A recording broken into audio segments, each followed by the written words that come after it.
Now, two of Britain's top supermarkets go head-to-head today. We'll get half-year results from Britain's still #1 retailer, Tesco, and the most up-to-date trading results from Sainsbury, the UK's third biggest supermarket chain. Numbers from Tesco are likely to steal the limelight, though. At the start of the year, it issued its first profit warning in 20 years. The numbers should show us if Sainsbury has been able to take advantage of its rival's relative weakness. Phil Dorrell is a former Asda executive and now a supermarket consultant at Retail Remedy. Good morning, Phil. Good morning. So, just so we're clear, tell us what we're getting today from Tesco. This will be very closely watched by the analysts who've been worried that Tesco's successful run is coming to an end. Yeah, absolutely. I think this is really an update on their 6-point plan that they released in the 18th of April this year. And clearly Tesco have had some troubled times. I mean, you don't lose a third of your share price without going through the mill a little bit. And Philip Clark came quite clearly out with a 6-point plan that he wanted to implement, looking at service and staff, more staff for existing stores, stores and format, faster store refresh program, price and value, better prices and promotions. He effectively admitted that the stores weren't up to scratch, didn't he? And that they needed a revamp. Right. And I think he was absolutely right. And you know, now's the test as to whether this 6-point plan is actually being executed well and whether it's making an effect. Without going through every single one of those 6 points, I mean, do you think that they're heading in the right direction? It's a good question. I think that we visited one of the refresh stores in the East End of London with a load of city investors probably about a month ago. The refresh stores, this is where they're trying out the new format. Yeah, I mean, they've been criticised for being a bit boring, for being a bit staid, for not being an exciting shopping experience, and, you know, all those criticisms are absolutely true.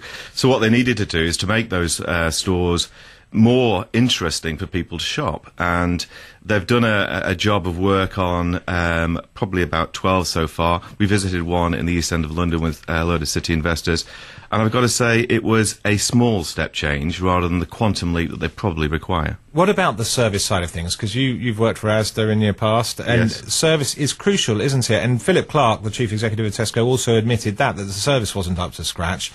What do they have to do to get that right? I think the big thing that they have to do is they have to invest in the right areas. They have to make sure that they've got a very clear vision as to what their stores are wanting to be.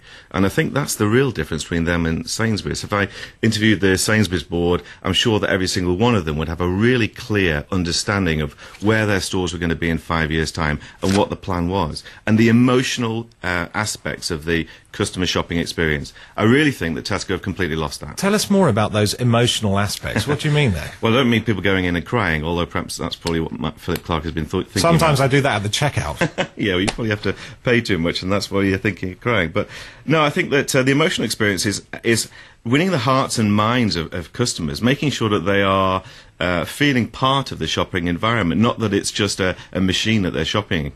And how do you make them feel that? How do you get to customers' hearts and minds? By engaging them, by making sure that your colleagues in the store are, you know, well-trained, understand customer service, understand really what customers need, and making sure that your whole offer is really clearly organised towards your current and future customers. Where's the squeeze on margins coming from, the suppliers or the consumers? I would suggest that the suppliers are probably the ones who are feeling the squeeze on margin.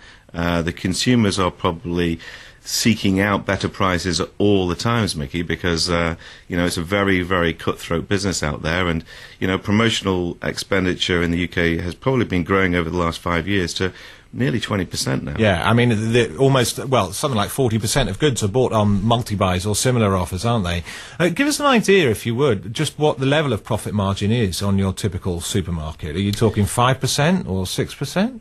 Yeah, a net margin. I mean, the product margins they're making are between 25 to 28%. Right. At a goods level. But that's before you pay your costs. Yeah, absolutely. And so they'll make between 4 to 8% margin at a net level. Okay, but do you think that the likes of Tesco and Sainsbury can fight off the competition from the discount retailers when there is such a focus on price at the moment, Aldi and Lidl opening stores everywhere?